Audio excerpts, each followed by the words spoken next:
भावना त्यांची होती. एक तर मीटिंग अतिशय वेगळ्या परिस्थितीत झाली.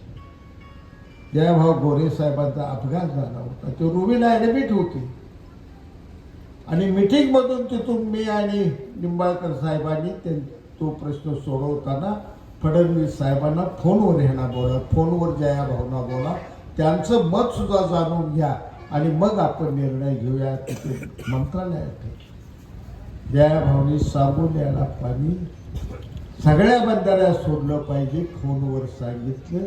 म्हणून आज आपले बंधारे भरून मिळाले, 5 वर्ष मिळाले.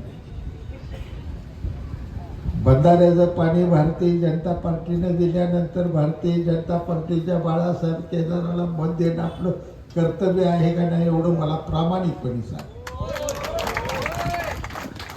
व्यक्ती महत्वाची नाही, पक्ष महत्वाचा. हा शाजी पाटील ही शेतकऱ्याचं पोरग आहे. पण शिवसेना आणि एकनाथजी शिंदे साहेबांचं प्रेम, फडणवीस साहेबांच्या प्रेमापोटी आम्हाला आमची ताकद असल्यासारखं आज आम्हाला वाटतं. बघता बघता जयाभाऊ गोरेंनी आज जिल्हा परिषदेपासून, आमदारकीपासून, कॅबिनेट मंत्री पदापासून पालकमंत्री पदापर्यंत ही झेप जी टाकलेली आहे, ती झेप भारतीय जनता पार्टी आणि फडणवीस शिंदे साहेबांच्या प्रेमामुळे ही झेप टाकलेली आहे. मित्रांनो, माणूस मोठा नसतो, पक्ष मोठा असतो. आणि आज तुम्हाला आम्हाला बघायचा तो पक्ष बघायचा. नगरपालिका निवडणूक इकडे तिकडे झालं, पण महायुतीच्या उलट गेलो नव्हतो. मी महायुतीत होतो. शिवसेना आली काय, भाजप आली काय, आमच्या भांड्यात महायुतीचाच होता. त्याचा आम्हाला दुःख वाटत नव्हतं. पण ज्यांना आमदार झाल्यापासून भरभरून जयाभाऊ गोरेंनी प्रेम दिलं, फडणवीस साहेबांनी प्रेम दिलं, ती माणूस नगरपालिकेची निवडणूक संपल्या भाजपचं तेवढं नाव काढून नका म्हणायला लागली. कशासाठी म्हणायला लागली? मग मी वास्तव काय, माझ्याबरोबरच्या बैठक आहेत त्यांना फोन करून विचारत होतो. शिवाय दिल्या आहे म्हणणं भाजप पक्षात, पंढरपूरच्या रेस्टात. एवढी भाजप तुम्हाला वाईट वाटायला लागली एका दिवसात? कशासाठी वाईट वाटायला लागली? मी 10 वेळा सांगितलं दोघांना, निवडणूक खेळाय तुम्ही चुकलाय, भारतीय जनता पार्टी चुकली नाही.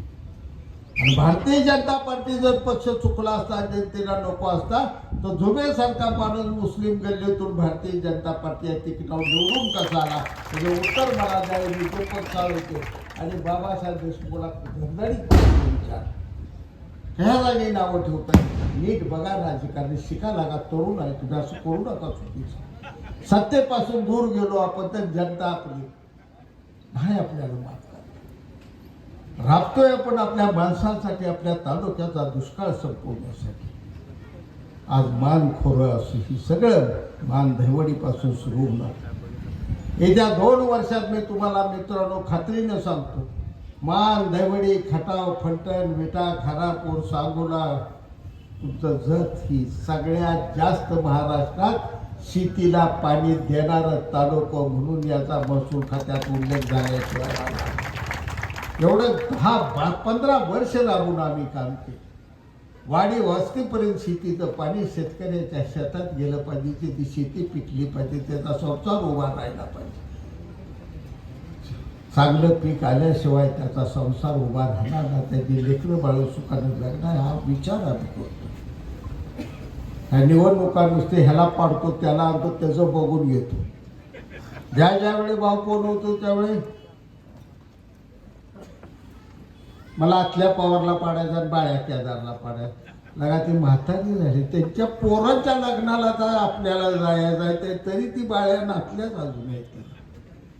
भाषा यांची नीट नाही, दहशतवादी राजकारण, सुसंस्कृतपणा काही नाही, द्वेष नुसता करायचा. किती दिवस मी राजकारण करणार? अजून 5-10 वर्ष राजकारण. आजच माझं गुडघं दुखायला लागलं. भाऊच्या गाडीत मी बसला, माझ्या गाडीत बसतो, मला माहीत आहे माझ्या अडचणी. ही तरुण पोरं निर्माण झाली पाहिजे.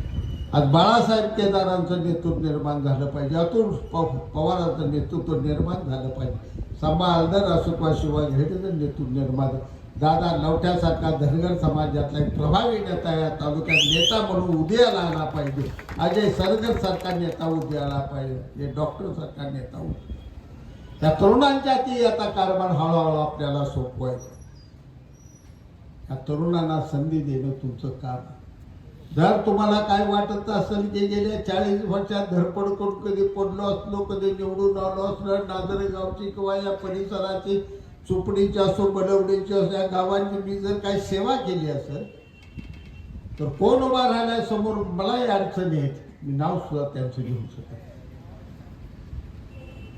संध्या सोडायच्या आणि मोठं काहीतरी हे होत नसतं. वाटप आहे, 2 पक्ष एकत्र लागले, 3 जागा शिवसेनेला देताना 3 जागा भाजपला जाणार होत्या. समजून घेण्याचा भाग सोडला. आज पंचायत समिती त्यांनी घेतली असताना अजय सरकारला उभा करायची मला काही या ठिकाणी गरज बी नव्हती. सगळं काय चांगलं झालं असं सोडून दिलं. खाल्लं तर मोठ्या ताटात मी जेवणार, नाही तर बारक्या ताटात खाणार. हातात भाजी भाकरी मिळाली तर भूकसाठी खाऊन रिकामं व्हा गेलं का कशाला काय बघायचं. आणि कुणाचं लाड कुणी पुरवायचं, कुणी घरं जाळून घ्यायचं हीच आम्हाला कळलं. तुम्हाला जास्त बोलत नाही एवढंच सांगतो तुम्हाला मित्र. मार्गदर्शन सगळं जे आपले मंत्री साहेब करणार आहेत म्हणून ते बोलत नाही. आज आपल्यातून एक जाणकार नेतृत्व महायुतीचे अजितदादांसारखे गेले. महायुतीला मत ही अजितदादांना श्रद्धांजली आहे एवढं लक्षात ठेवतो. कमळाचं, धनुष्यबाणाचं, घड्याळाचं बटन दाबताना तुम्ही अजितदादांची आठवण. आणि मी अभिमानानं भाऊ तुम्हाला सांगेन की महाराष्ट्रात मी धनुष्यबाण, कमळ आणि अजितदादाचं घड्याळ एकत्र आणून निवडणूक जुळवायचा प्रयत्न केला. त्याला यश आलं. महायुतीचं खऱ्या अर्थानं पॅनल सांगोला तालुक्यात याचा टाळ्या वाजवून तुम्ही सगळ्यांनी.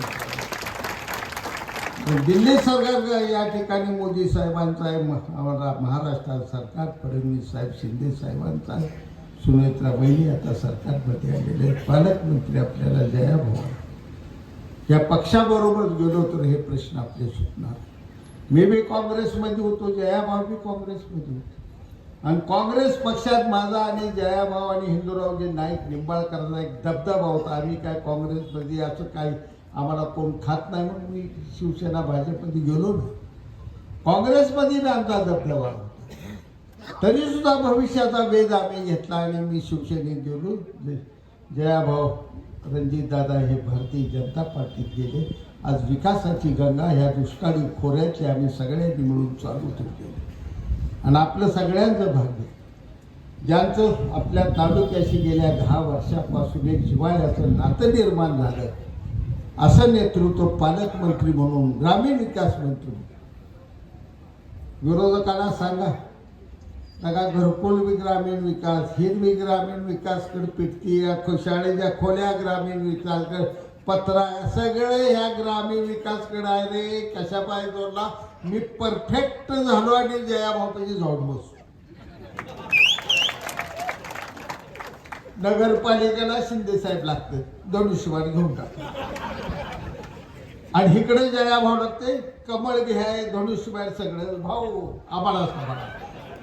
माझ्या लोकांची कामं करण्यासाठी मी माझं डोकं चालवलं व्यवस्थित आणि मागं पुढं सुरू सगळं जुळवलेलं. ज्यांना अहंकार आहे त्यांना एवढंच सांगतो, स्वतःच्या पोराचा निवडणूक सोपी करायसाठी शेका पक्ष धरल्याशिवाय येत नाही म्हणून सगळ्या तालुक्याच्या पोरांचं वाटोळ करणं ही बरोबर राजकारणात नाही. हा विचार ज्यांनी केला तो विचार मी केला नाही. 21व्या वर्षाला सागर आमचा पडलेला होता, त्याचाही पराभव स्वीकारला. 59 मतांनी पराभव झाला. आम्ही स्वीकारलं.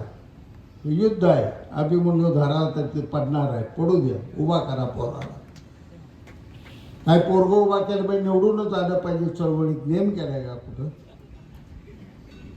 त्याला एवढं दोघाला कळलं लागा, इतकं पडणारा गडी इथं तुमच्या पशी घाबरताय कशाला? काय कळत? पडून पडून पाठकाड हाडं बुडली पाहिजे तरी मी हसतो या. आणि कवाय भाव पडले नाही ते रडायला लागलं. ते आता ह्यांचं काय कळलं ना मला. त्या नादा लागू नका. आपल्याला आपल्या तालुक्याचा विकास करायचा असेल तर भारतीय जनता पार्टी, शिवसेना राष्ट्रवादी अजितदादा गट ह्या पक्षांची गरज आहे.